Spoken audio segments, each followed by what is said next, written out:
Um feliz dia bierna para Itur. Para o que trata notícia de polícia, den Simanco passa aqui nós por tomar nota de diferente controle de polícia ribacaia. De controle aqui, polícia parte 100 dias but. Já marça tarde, te com meia-noite, agente policial do distrito de Oranje Stata tem controle de tráfego junto com o DTP.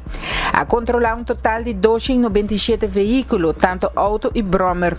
Controle policial tanto preventivo e repressivo.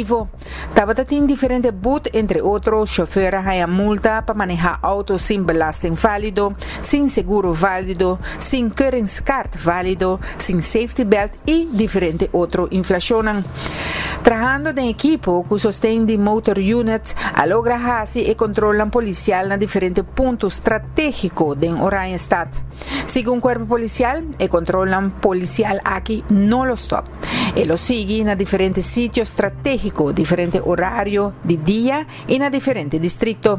KPA manda mensagem claro na Itur, na tour automobilista, e controlam seguir e prevenir multa alto com o sistema de paga bobut, que é momento é botar e multa de momento e de término curto para pagar isso aqui.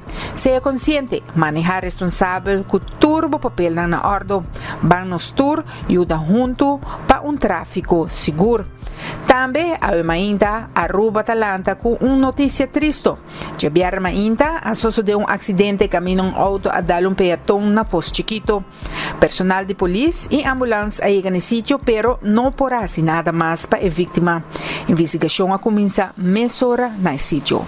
Nos tem vocero policial Liliana Rasmein, que dá-nos a seguinte informação. Já vieram ainda para 9:05 Central de Polícia guarda notificado acidente riba caminho principal de retorno de Posto Chiquito vayendo a Bau.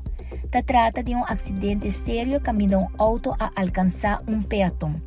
Central de Polícia está despachar patrulha de polícia, ambulância, especialista de tráfico e slachtofferhulp na sítio. Na chegada de a primeira unidade de polícia, em verdade também topa com gente homem riba caminho e não está reaccionar. A ambulância chega no sítio de sucedido e brinda assistência médica na vítima, pero lamentavelmente não porá fazer nada mais. Para 10h30 de manhã, o Dr. Forensiko Skolten está constatado morto de Raimundo Alfonso Coleman, nascido dia 23 de janeiro de 1959. Ele tem 66 anos. O corpo policial manda palavra de condolência na família de falecido.